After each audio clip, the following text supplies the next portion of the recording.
There is one thing that I've been wanting to do for a long time since I first heard about it and seen a few videos on it. That's called the Dakota Firebed. So, I was out on a hike, and as always, I'm always prepared for an overnight stay just in case I find the perfect place. And, well, I found it. This is absolutely beautiful. This rock formation right here.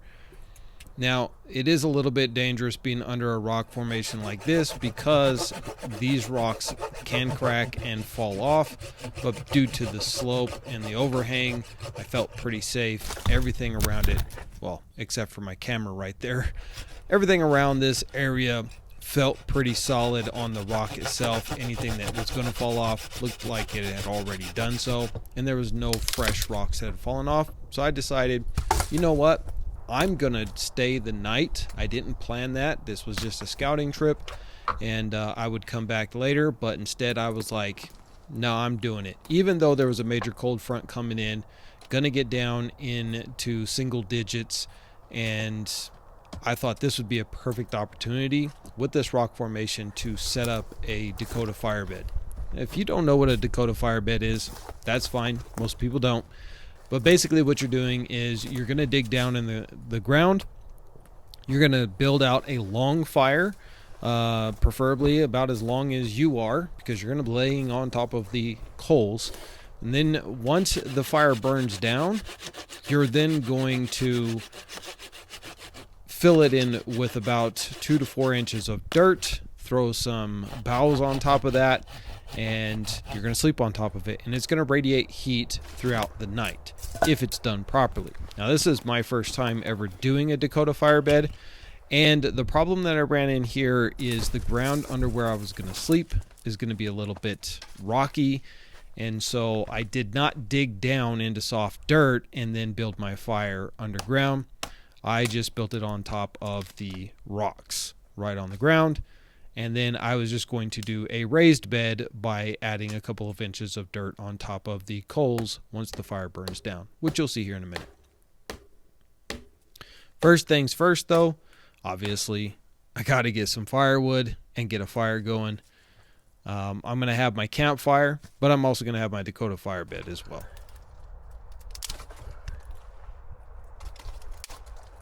So, first priority, got to get the campfire up and running. Because one thing that I did realize on this trip is I forgot my water bottle in the truck. I didn't have it hooked to my carabiner like I normally do. And so I do have my cook utensils, my stainless steel cook utensils that I can use. But that means I'm going to have to melt some snow. And dehydration is an issue when you've been hiking all day. So I've got to get some fluids going, which means I need to melt some snow. I love this little knife right here. It is by Outdoor Element. It is the Flicker Feather. Comes with a striker and a ferro rod on the sheath, which is very handy. I'll leave a link to them down in the description. Fantastic EDC knife. Fixed blade. Great company.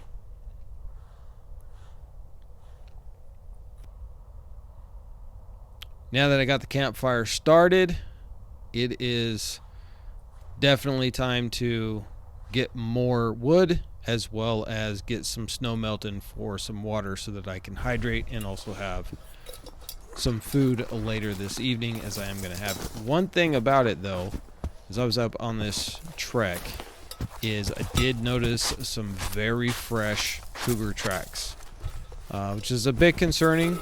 Up in this area, there have been some attacks by mountain lions on hikers, but I am prepared for that, and hopefully, we don't have those type of issues on my trips, but you always got to be prepared. And the fact that these tracks that I ran into were very, very recent, the cougar could be anywhere. Now, mountain lions do have a very large range, so it could have walked through in the morning and already been 10 miles away from me. But we'll stay vigilant.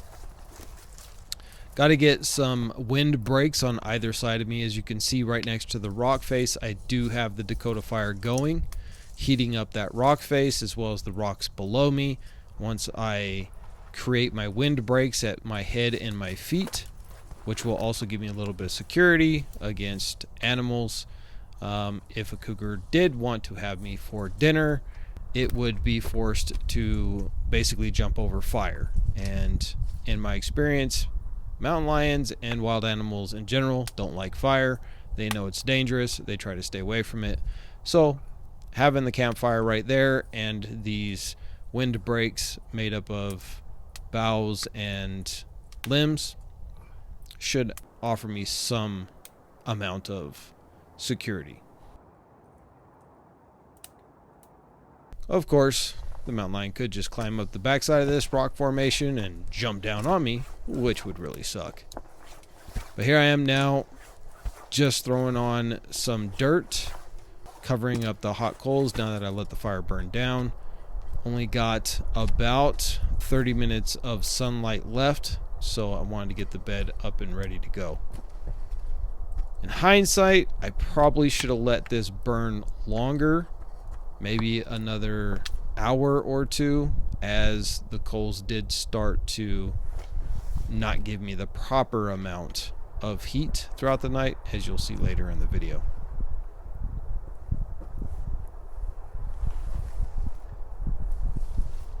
These boughs that I'm putting in here, they're not going to completely block all the wind, but that's not really what I'm trying to do. I just want to get enough of a wind break. The mountain, the big rock formation is giving me plenty of cover from the wind.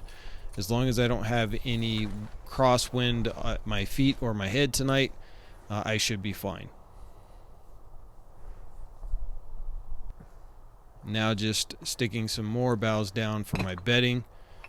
Making sure to put the stem down into the dirt so that you're not filling that when you're laying down. And just the softer part of the pine needles up above.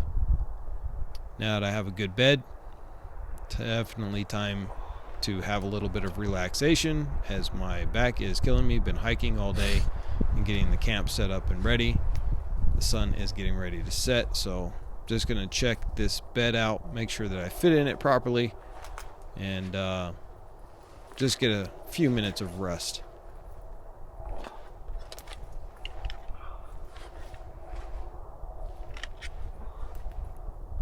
Do have my bear spray on me. Gotta have bear spray in this part of the woods.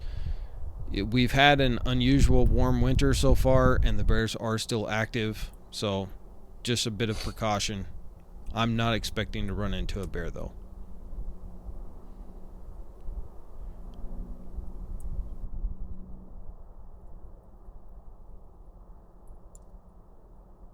Now that I'm done working setting up the camp, body is starting to cool down, so it's definitely time to get some more layers on as the sun is setting right now.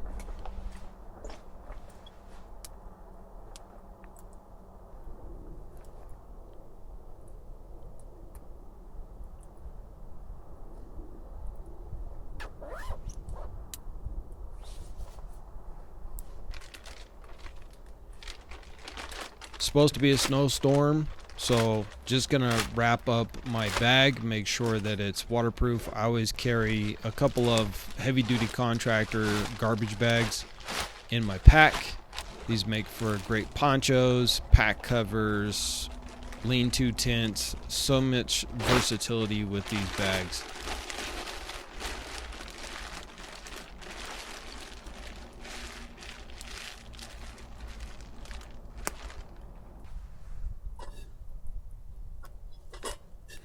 Finally get to sit down. Got to drink some water. Now it's time for a meal because I am starving.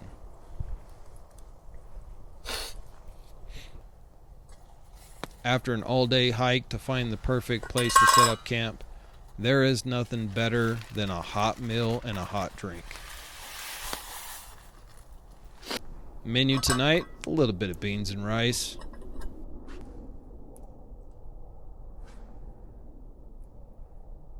And for dessert, my wife bought me a chocolate croissant.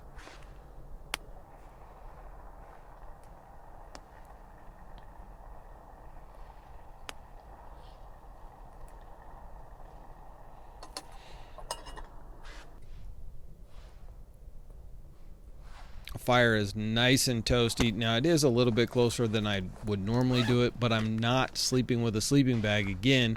I only brought my emergency blanket. I was not planning on spending the night, and so it's going to be a bit cold tonight as a cold front is moving in down into single digits. So I did put the fire a little bit closer than I normally would. Try to keep the fire 3 feet away. This is about 2 feet away.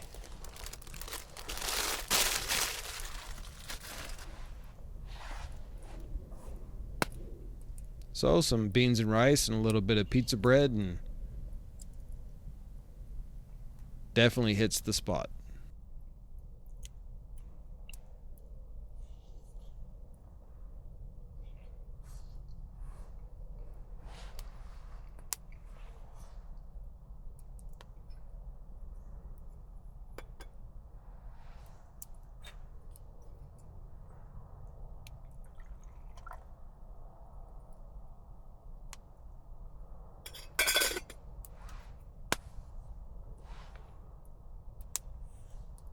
The water is still fairly hot. Definitely want to be drinking warm or hot water and not ice cold water, as that's just going to make you colder.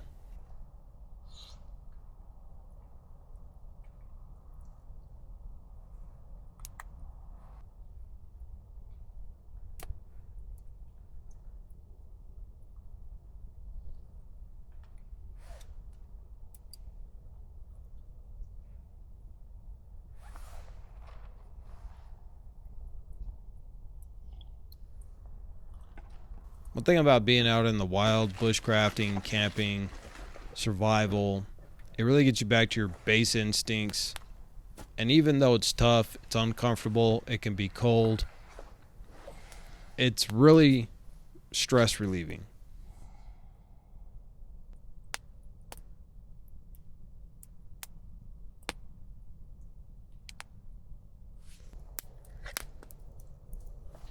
So the cold is really starting to set in now. Time to bust out the emergency blanket. In fact, this is the first time I've actually had to use an emergency blanket, so I'm kind of curious to see how well this is going to hold up. I've always had it in my pack, and, you know, a wool blanket or a sleeping bag is always with me, but on this trip it wasn't, so I'm finally going to get to test this thing out and see how effective they really are. Not quite cold enough to jump in it yet, so just going to lay on top of it. But the heat coming from the Dakota Firebed definitely is doing its job.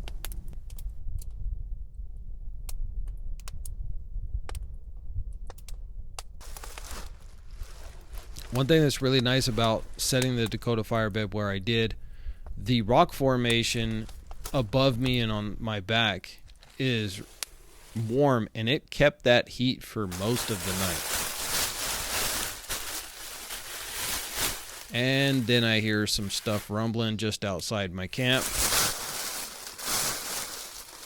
And since I seen the cougar tracks earlier, now I got to get up and be on guard. This is one of the bad things about solo camping, especially when you're exposed and you haven't built a true shelter. Makes sleeping a little bit difficult.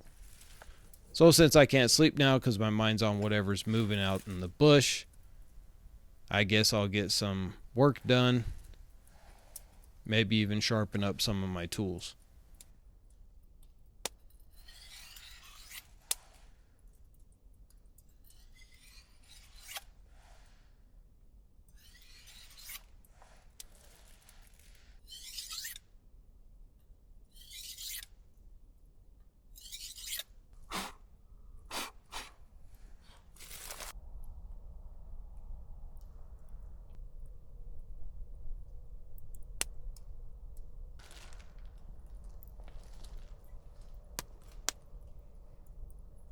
About 3 o'clock in the morning now, feeling a little bit thirsty, and the cold is really setting in.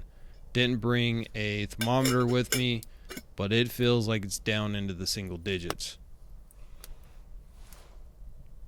A little bit of warm water, heat me up, and then it's time to get into this emergency bag.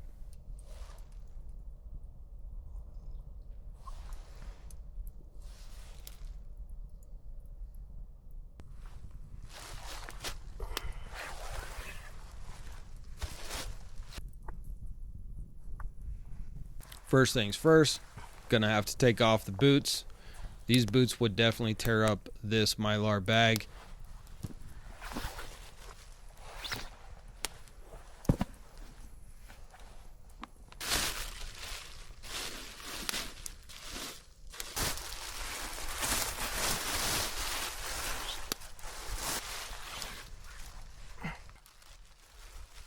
A little bit difficult getting into a bag. This is more like a garbage bag because it doesn't have a zipper or any way to get in from the side. So in these cramped conditions, it was a little bit difficult, but I made it work.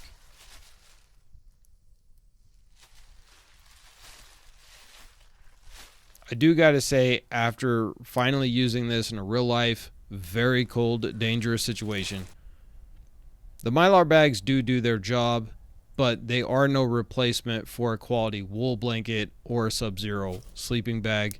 So if you're going to be out in the woods, and especially if you don't have a lot of experience, make sure that you have proper covering. Even if you have a fire, it'll just make your night better, and it'll be safer in the long run. Don't rely on a Mylar bag to save your life, because it was still cold. Just less so than when I hadn't been inside it.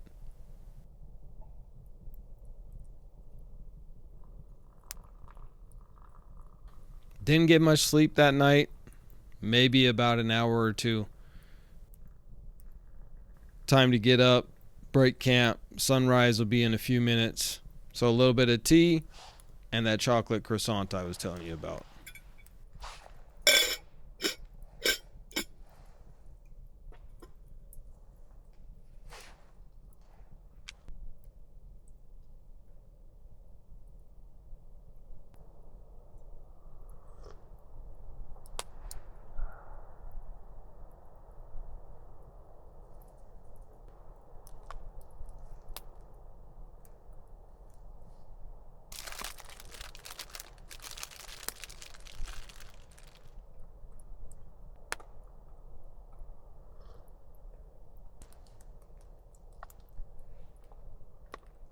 Now that's a mountain man's breakfast right there.